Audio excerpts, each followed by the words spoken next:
Ok? Eu não quero que o canal inteiro seja apenas sobre isso, mas vocês parecem realmente gostar. Então aqui está a parte 3 e diversão com bandeiras voltará na próxima semana. Então aqui. Vamos a mais novos países que podem existir no futuro.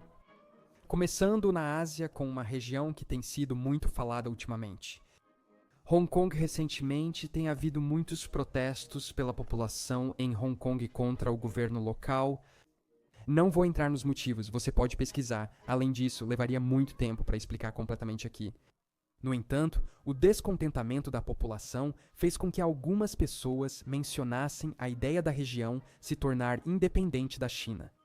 Agora, não estou dizendo que esses protestos específicos ou o motivo pelo qual se tornaria independente, mas eles trouxeram o tema para a discussão pública, e é por isso que estou falando sobre isso aqui. Havia até algumas pessoas nos protestos usando as bandeiras coloniais britânicas de Hong Kong para demonstrar seu descontentamento em estar sob o domínio chinês. De acordo com a lei e seguindo a Declaração Conjunta Sino-Britânica, Hong Kong é uma região administrativa especial da China, tendo um grau de autonomia maior do que outros lugares. Eles elegem governantes por votação universal, porém, os candidatos são pré-selecionados e aprovados por Pequim. Essencialmente, isso vai de mãos dadas com a regra de um país, dois sistemas. Agora, o que algumas pessoas argumentam e o que dizem ser demonstrado pelos protestos é que essa regra falhou. Uma pesquisa conduzida pela Universidade Chinesa de Hong Kong alguns anos atrás afirma que apenas 17% da população quer independência, mas esse número sobe para 40% quando os entrevistados têm entre 15 e 24 anos. Então, à medida que essas gerações mais jovens crescem, o desejo por independência também pode aumentar. Indo para a África, e talvez para um país que muitos já citaram nos comentários de vídeos anteriores. Federação da África Oriental, a EAF, é uma união proposta de 6 países africanos: Burundi, Quênia, Ruanda, Sudão do Sul, Tanzânia e Uganda, como um único Estado soberano federado. Em setembro de 2018, um comitê foi formado para iniciar o processo de elaboração de uma constituição regional. O que é louco nisso é que parece que está realmente acontecendo. Não é algum plano idealizado utópico. Se quando a União estiver completa, a Federação da África Oriental se tornaria o maior país africano e o 10º maior do mundo. O Swahili seria a língua franca e o idioma oficial seria o inglês. A capital proposta é a cidade tanzaniana de Arusha, que fica próxima à fronteira com o Quênia. O tipo de terreno é semelhante, assim como os aspectos culturais da população, então isso poderia funcionar muito bem.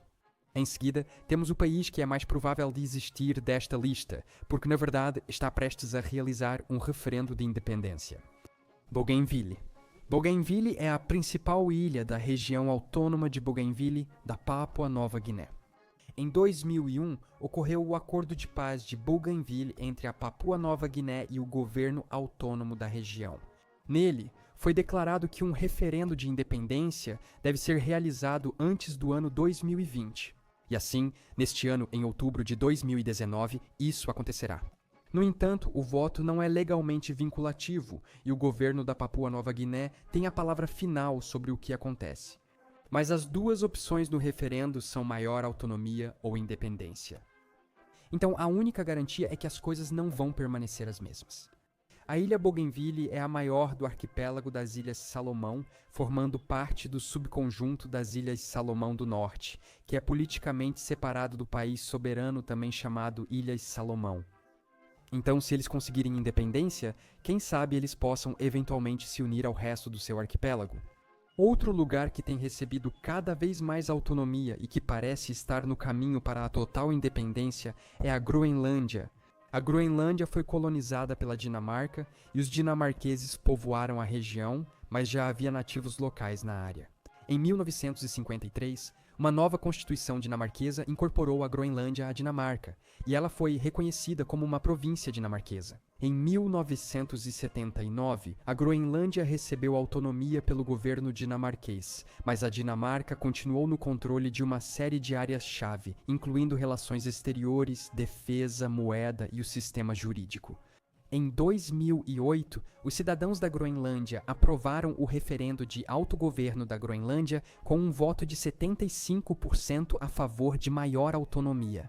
A Groenlândia assumiu o controle da lei, guarda costeira e sistema jurídico. Em 2009, a língua oficial mudou do dinamarquês para o groenlandês. Como parte da Lei de Autogoverno de 2009, a Groenlândia pode declarar total independência se desejar, mas teria que ser aprovada por um referendo entre seu povo. Uma pesquisa em 2016 mostrou que havia uma clara maioria, 64%, pela total independência, mas uma em 2017 mostrou que havia uma clara oposição, 78%, se isso significasse uma queda no padrão de vida. No entanto, dada a evolução das coisas, acho provável que veremos uma Groenlândia independente em breve. Nos Estados Unidos da América há o estado da Estrela Solitária, antiga república independente e sempre com possibilidade de independência entre os estados. Texas. O Texas já foi independente. Em 1835-36, colonos dos Estados Unidos da América e mexicanos do Texas se revoltaram contra o domínio mexicano da região. Em 1836, eles declararam independência como a República do Texas, ainda disputando um grande pedaço de território com o México. Os cidadãos da República eram conhecidos como texianos.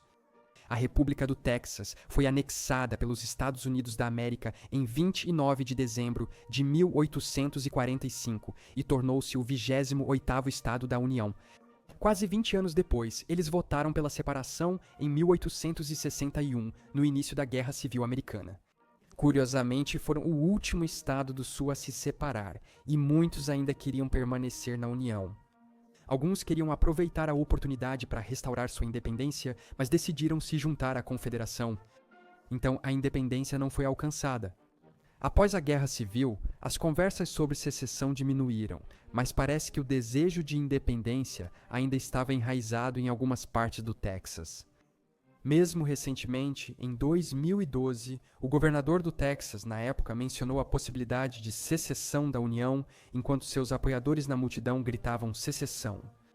Uma pesquisa do mesmo ano revelou que 1/3 dos texanos acreditava no direito de secessão do Estado, mas só 18% realmente queriam isso. Existem só 2 Estados Unidos da América, estados separados do continente. Esses 2 são Alasca e Havaí. Por uma lógica regional, que é um conceito que acabei de inventar, faria sentido que esses 2 seriam os mais propensos a se separar e se tornar independentes, devido à sua distância para o continente dos Estados Unidos da América.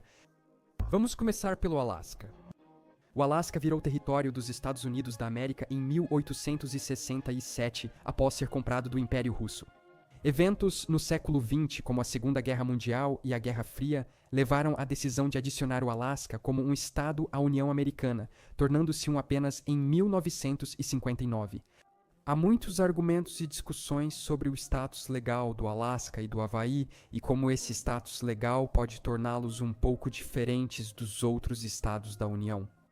O mesmo acontece com o Texas, mas isso é um debate jurídico inteiro que eu não entendo completamente e não quero te aborrecer com isso. No entanto, pouco depois de se tornar um estado, alguns movimentos pela independência começaram a aparecer, mas nunca com muita força ou adesão da população local. Em 2010, foram os próprios russos que, através de alguns grupos, afirmaram que a área deveria ser devolvida à Rússia, mas esses eram grupos privados e o Estado foi rápido em esclarecer que não apoiava isso. Faz sentido que os locais queiram se unir ao Canadá, já que é o único país com o qual tem fronteira terrestre. Mas, novamente, não vejo isso acontecendo tão cedo, e então temos o Havaí. Alguns grupos na ilha defendem alguma forma de reparação dos Estados Unidos da América pelo golpe de 1893 contra a rainha Liliuokalani e pelo que é descrito como uma ocupação militar através da anexação de 1898. Na verdade, em 1993, o Congresso dos Estados Unidos da América aprovou uma resolução de desculpas, admitindo que o golpe contra o Reino do Havaí foi ilegal 100 anos depois que eles o fizeram. A maioria das pessoas que defendem a soberania afirma que os nativos foram negligenciados e vivem em condições piores do que os outros, também declarando que houve uma erosão das tradições nativas devido à falta de governança nativa. Em setembro de 2015, o Departamento do Interior dos Estados Unidos da América anunciou um procedimento para reconhecer um governo havaiano nativo, mas eu não consegui encontrar muita coisa sobre isso. Então presumo que não tenha realmente seguido adiante, apesar de todos os estados dos Estados Unidos da América provavelmente se separarem, acho que o Havaí é o mais provável de realmente acontecer, embora ainda seja um pouco improvável. Logo antes, mencionei como o Alasca poderia preferir se juntar ao Canadá em vez de ser independente, mas também há uma parte do Canadá que poderia se juntar a uma parte dos Estados Unidos da América e declarar independência juntos. Cascadia é um país proposto ou região autônoma localizada na região oeste da América do Norte. Seria composto pela província canadense de British Columbia e pelos estados americanos de Washington e Oregon. Se estendido ao máximo reivindicado, alcançaria o sul do Alasca, o norte da Califórnia e pequenas partes de Idaho, Montana, Utah, Nevada, Wyoming e Yukon. A alegação é que essa área é sua própria biorregião e, portanto, faria sentido que fosse sua própria nação, ou pelo menos governada por um governo comum. A ideia é antiga. Em 1860, houve 3 declarações diferentes de indivíduos influentes separados sobre a criação de uma república pacífica soberana na área. Durante a Guerra Civil nos Estados Unidos da América, alguns viram nisso uma chance de conquistar a independência na confusão da costa leste. Mas isso não ocorreu. Mais recentemente, parece que o movimento perdeu força, mas quem sabe se existisse seria o 20º maior país do mundo, então esses são alguns outros países que podem se tornar independentes no futuro, próximo ou distante. Muito obrigado por assistir a este vídeo. Lembre-se de se inscrever para pegar novos. Deixe um comentário abaixo com suas sugestões e lembre-se de entrar em nosso servidor Discord e juntar-se à conversa comigo e outros inscritos até a próxima vez.